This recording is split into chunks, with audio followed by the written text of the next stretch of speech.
Assalamualaikum warahmatullahi wabarakatuh. Saya Mariama, guru Bahasa Inggris SMA Negeri 2 Indramayu, mau menyampaikan pemecahan masalah dari pembelajaran tentang descriptive text di kelas 10.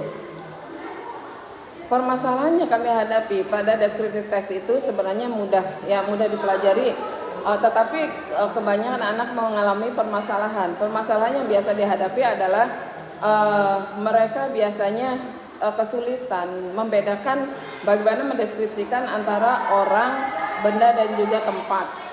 Nah, semuanya itu kita jelaskan. Ya, seperti tempat bagaimana mendeskripsikannya, bagaimana orang mendeskripsikannya, begitu pula juga benda. Tetapi dengan kita menjelaskan, semua permasalahan itu selesai.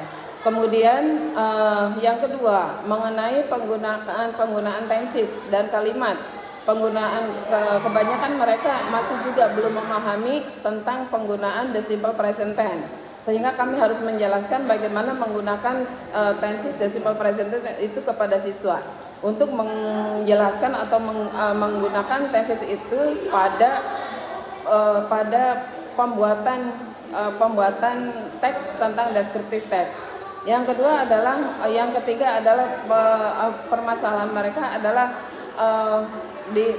kesulitan dalam mengambil tentang noun phrase dan juga adverb.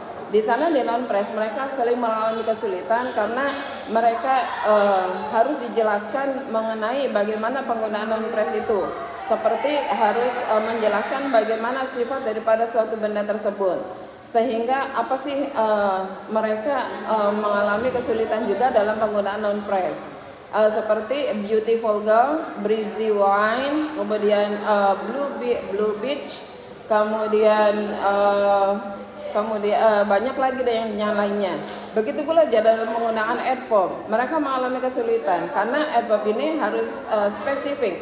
Karena spesifik adverb di sana adalah adverb yang digunakan adalah adverb yang menggunakan keterangan tempat dan keterangan waktu. Keterangan tempatnya bisa mudah, misalkan in the school, in the place, in the beach, in the sea, in the home, on the home, kemudian in the yards, in the class, dan sebagainya. Tetapi mengenai keterangan waktu, adverb of time, mereka mengalami kesulitan karena adverb yang digunakan adalah harus adverb yang spesifik atau yang khusus, yaitu seperti disesuaikan dengan tenses yang ada, yaitu di simple present tense. Seperti now, today, tomorrow, the day after tomorrow. Kemudian untuk descriptive text tentang place yang bersifat historical place bisa menggunakan simple past ya, dan kalimat pasif. Di sana harus adverb yang digunakan adalah seperti adverb of place yang digunakan adalah seperti yesterday ya, last week ago, last month ago, kemudian last week dan last year, seperti itu. Itu adalah menggunakan adverb of time dalam tense the simple past. Kemudian kesulitan mereka adalah kosakata yang perbendaharaan kosakata yang sangat minim sekali. Perbendaharaan kosakata yang sangat minim ini mereka harus menggunakan alat bantu seperti kamus dan juga Google Translate. Alat-alat ini tidak mungkin jauh dari siswa-siswa karena memang perbendaharaan kata ini harus selalu ada dalam pembelajaran bahasa Inggris.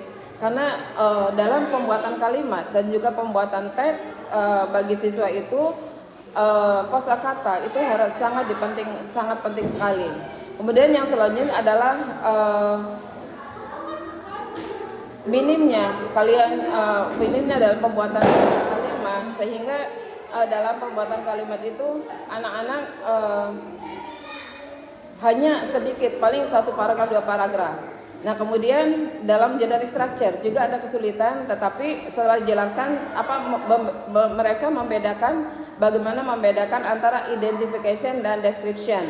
Tapi setelah dijelaskan bagaimana identification itu adalah menjelaskan tentang tempat atau segala sesuatu yang akan kita deskripsikan.